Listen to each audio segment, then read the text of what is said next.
Imagine this. You wake up in your small village house, open the cupboard, and there is nothing. No bread, no milk, not even a single potato left in the corner. You step outside, expecting to hear a neighbor's voice or the laughter of children, but instead, the streets are silent. Not the calm kind of silence, but the heavy silence of people too weak to move, too weak to hope.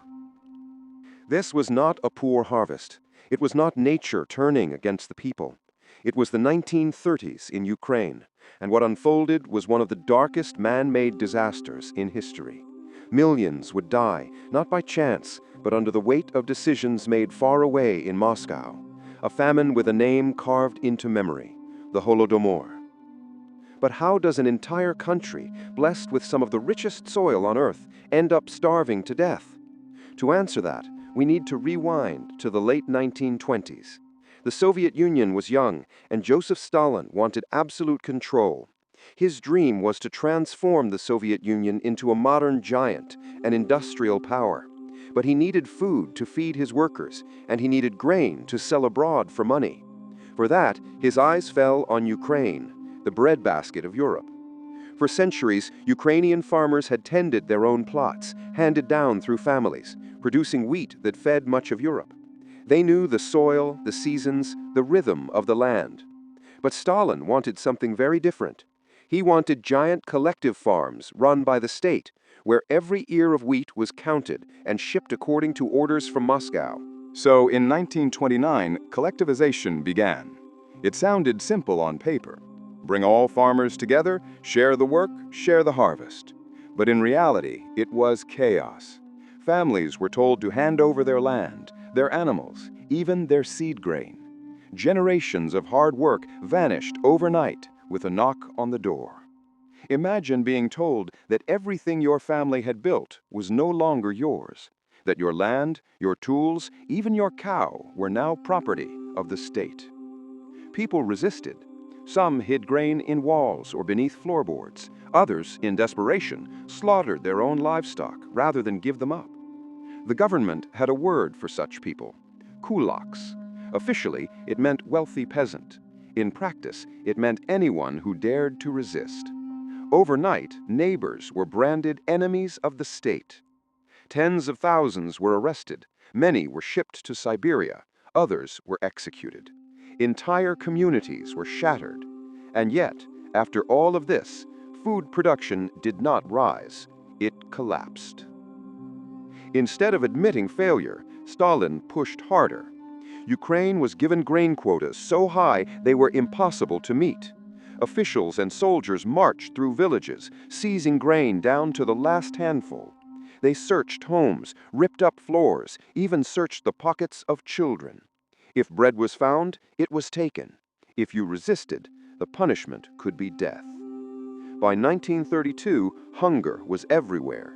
By 1933, it was death. And this is what famine looked like. Families boiling grass and tree bark to trick their stomachs into feeling full. Mothers watching their children's bellies swell, not from food, but from hunger. Survivors remembered eating pets, leather shoes, even the bark from trees. In some villages, neighbors lay in the streets, too weak to stand, waiting for the end. Meanwhile, trains loaded with Ukrainian grain rolled out of the country, feeding other parts of the Soviet Union and earning money abroad. Those who grew the food starved, while their harvest was carried away. Historians believe that somewhere between 3 and 7 million Ukrainians died. Entire villages disappeared from the map. In some places, there were too few survivors left to bury the dead. But was this a tragic accident, or was it deliberate? The Soviet government insisted it was bad weather, poor harvests, but the evidence points elsewhere.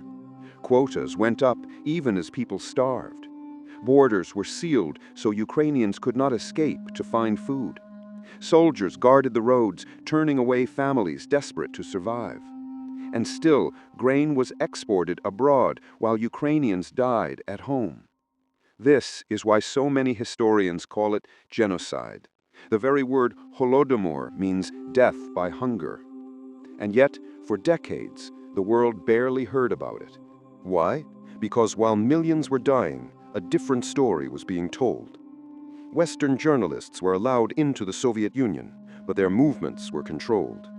Walter Duranty, a reporter for the New York Times, told the world there was no famine. He wrote of progress and modernization while entire villages were wasting away.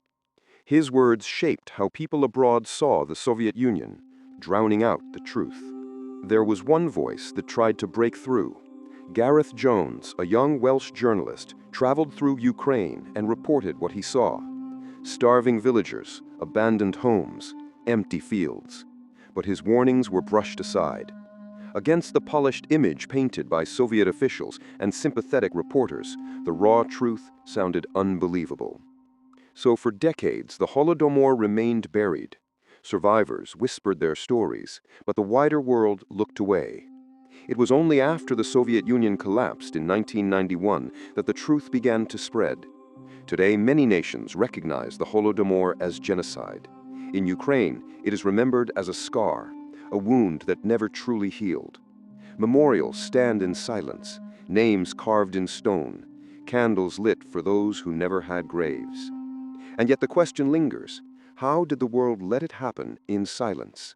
How could millions vanish from the heart of Europe while trains of grain rolled past their empty homes? The answer lies not only in famine, but in power, propaganda, and the danger of forgetting. Millions of voices were silenced in Ukraine during those dark years, and for decades, the world barely heard their story.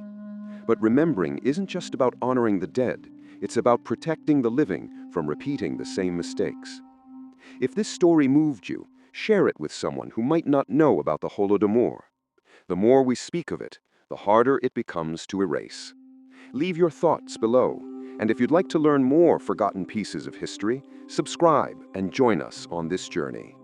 Because silence allowed this tragedy to be hidden for so long, and together, by remembering, we make sure it never is again.